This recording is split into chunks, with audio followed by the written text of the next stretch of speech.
যোৱাকালি যোৰহাট জিলাৰ মৰিয়নি বিধানসভা সমষ্টিৰ বৰ্তমান তিতাবৰ বিধানসভা সমষ্টিৰ অন্তৰ্গত বাহনী চাহ বাগিচাৰ এটা তাঁতী পৰিয়ালৰ ঘৰ উচ্ছেদ কৰা এটা মৰ্মান্তিক দৃশ্য আমি ছ'চিয়েল মিডিয়াত আমি দেখিবলৈ পাইছোঁ।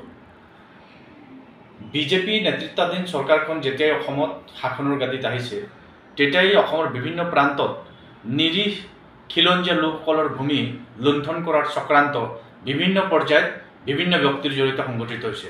খুদ চৰকাৰখনে বিভিন্ন সময়ত অমানৱীয়ভাৱে সহজ সৰল খাটি খোৱা শ্ৰমজীৱী লোকসকলৰ ভূমিসমূহ কেনেকৈ কাঢ়ি ল'ব পাৰি, কেনেকৈ ঘৰসমূহ উচ্ছেদ কৰিব পাৰি, কেনেকৈ পৰিয়ালসমূহ গৃহহৰা কৰিব পাৰি তাৰ কাম কৰি আছে। ইতিমধ্যেই যোৱাকালি সংবাদ মাধ্যমত বা বিভিন্ন ছ'চিয়েল মিডিয়াত বাহনী চাহ বাগিচাৰ সীমাত লাগি থকা বাগিচাখনৰ বাউণ্ডেৰীৰ বাহিৰত লাগি থকা এটা তাঁতী পৰিয়ালৰ ঘৰ JCB লগাই তেখেতসকলে উচ্ছেদ কৰিলে। ঘৰ এটা উচ্ছেদ কৰাৰ কৰ্তৃত্ব সেই বাগিচা কৰ্তৃপক্ষক কোনে দিলে?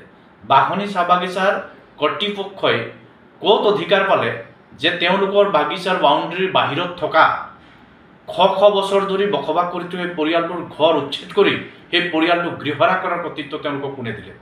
আমি এটা কথা স্পষ্টভাৱে কৈছোঁ যে অসমৰ চাহ বাগিচাৰ শ্ৰমিকবিলাকক বিভিন্ন কাৰণত আজিৰ তাৰিখতো বন্ধ শ্ৰমিক হিচাপে ৰাখি বিভিন্ন সময়ত ৰিটায়াৰ্ড হোৱাৰ পাছত তেওঁলোকক ঘৰ খালী কৰিবৰ কাৰণে বাগিচা কৰ্তৃপক্ষই নটিচ দি ভয় ভাবুকি দি থাকে।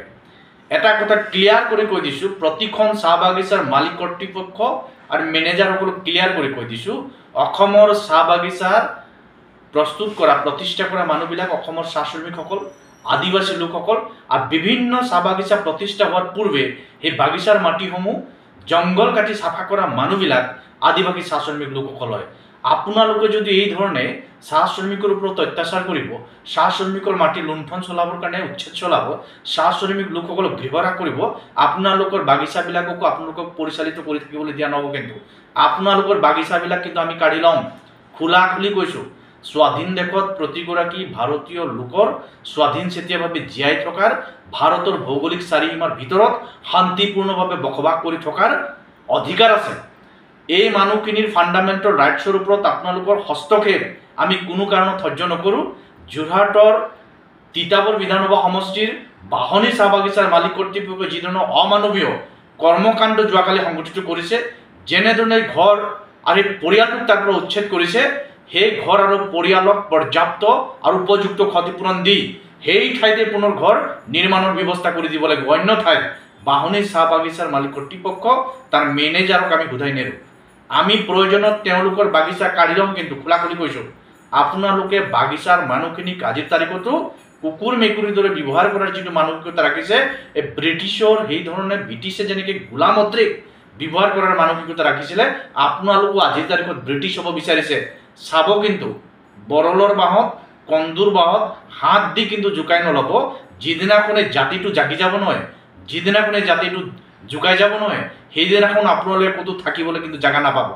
খাটি খোৱা শ্ৰমজীৱী মানুহৰ মাটি কঢ়াৰ আপোনালোকৰ যিটো লালসা আছে, লোভ আছে, ইমানতে সামৰক।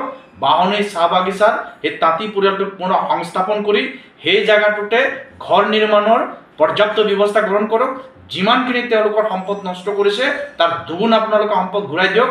খোলাকৈ কৈছোঁ। আৰু এটা কথা কৈছোঁ, যেতিয়াৰ পৰা অসমত বিজেপি চৰকাৰ আহিছে, যেতিয়া হিমন্ত ৰাজত্ব চলিছে, তেতিয়া অসমৰ বিভিন্ন প্ৰান্তত খিলঞ্জীয়া মানুহৰ ওপৰত, সাধাৰণ খাটি খোৱা শ্ৰমজীৱী মানুহৰ ওপৰত এই ধৰণৰ লুণ্ঠনৰ, এই ধৰণৰ অত্যাচাৰ, এই ধৰণৰ উৎপীড়নৰ কিন্তু পৰিমাণটো বাঢ়ি বাঢ়ি গৈ আছে। গতিকে চৰকাৰ প্ৰশাসনকো স্পষ্ট বাৰ্তা দিব বিচাৰিছোঁ যে আপোনালোকে খাটি খোৱা মানুহখিনিৰ ভোটেৰে শাসনৰ গাদীত বহাৰ পাছত এই মানুহখিনিকে কেনেকৈ গৃহহৰা কৰিব পাৰি তাৰ অভিযানত নামিছে।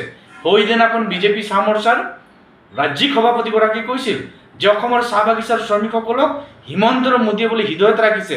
হৃদয়ত ৰখা মানুহখিনিৰ এনেকুৱা ধৰণৰ অৱস্থা কৰে নেকি? মৰিয়নি সমষ্টিৰ অসম চাহ জনগোষ্ঠী যিটো বিজেপিৰ মৰ্চা আছে, চাহ জনগোষ্ঠী বিজেপিৰ চাহ মৰ্চা আছে, সেই মৰ্চাৰ ৰাজ্যিক প্ৰেচিডেণ্টৰ ঘৰটোৱেই মৰিয়নি সমষ্টিত। আৰু কেইদিনমানৰ আগলৈকে বাহনী চাহ বাগিচা মৰিয়নি সমষ্টিতে আছিল। তেওঁৰ ঘৰৰ কাষতে লাগি থকা এই পৰিয়ালটোক ৰক্ষণাবেক্ষণ দিয়াৰ দায়িত্ব তেওঁৰ আছে। তেওঁ কেৱল ভোট বিচাৰি বিচাৰি শ্ৰমিকৰ ঘৰত গৈ আঁঠু লৈ লৈ মায়েৰে বাপৰে নানীৰে দাদিৰে কৈ ভোট লোৱাৰ যিটো কাৰবাৰ কৰি আছে, এই কাৰবাৰত যদি পুনৰ আপোনালোক যায় আৰু এনেকৈ আমাৰ মানুহখিনিক যদি উচ্ছেদ কৰাৰ অভিযানত আপোনালোকো হাত উজান দিয়ে তেতিয়াহ'লে আপোনালোকক কিন্তু ক্ষমা কৰা নহ'ব। মই মৰিয়নিৰ বিধায়কক কৈছোঁ আৰু তিতাবৰ সমষ্টিৰ বিধায়কগৰাকীকো কৈছোঁ, এই বাহনী চাহ বাগিচাৰ মালিক কৰ্তৃপক্ষৰ ওপৰত কঠোৰতম ব্যৱস্থা গ্ৰহণ কৰক, মালিক মেনেজাৰক গ্ৰেপ্তাৰ কৰক আৰু যিটো তাঁতী পৰিয়ালক উচ্ছেদ কৰা হৈছে তাঁতী পৰিয়ালক পুনৰ সংস্থাপন দিয়ক, তেওঁলোকৰ ঘৰ পুনৰ নিৰ্মাণ কৰক। অন্যথাই যি ধৰণে তেওঁলোকে চাহ বাগিচাৰ শ্ৰমিকক আদিবাসী লোকসকলক উৎপীড়ন আৰু অত্যাচাৰ চলাইছে, গৃহহৰা কৰা হৈছে, উচ্ছেদ কৰা হৈছে, সময় এনেকুৱা আহিছে যে আপোনালোকে যেনেকৈ আমাৰ মাটি কাঢ়িবৰ কাৰণে উঠি পৰি লাগিছিল, এদিন সংগঠিত ৰূপত কিন্তু আপোনালোকৰ বাগিচা আমি কিন্তু কাঢ়ি ল'ম। খোলা খুলিভাৱে কথাটো আপোনালোকক কৈছোঁ। প্ৰত্যাহ্বান যদি আপোনালোকে দিব বিচাৰে, প্ৰত্যাহ্বান আমি গ্ৰহণ কৰিছোঁ। সময়লৈ অপেক্ষা কৰক। শুই থকাই জাতিটোক জগাই লৈছে আপোনালোকে। বৰল কন্দুৰ বাহত আপোনালোকে হাত দিছে নহয়, কন্দু যিদিনা ক'ত জোকাব, কন্দুৰ বিন্ধনত কিন্তু আপোনালোকে ৰেহাই নাপাব, তত নাপাব। ক'ত পলাই পত্ৰম দিব তাৰ কোনো ঠিক নাই। আপোনালোকে আশ্ৰয় আপোনালোকে থাকিবৰ কাৰণে ঠাই কিন্তু বিচাৰি নাপাব। এই খাটি খোৱা সাধাৰণ মানুহখিনিক আপোনালোকে কিন্তু জোকাই লোৱাৰ কামটো কৰিছে, ইয়াৰ পৰিণাম কিন্তু অতি ভয়াৱহ হ'ব।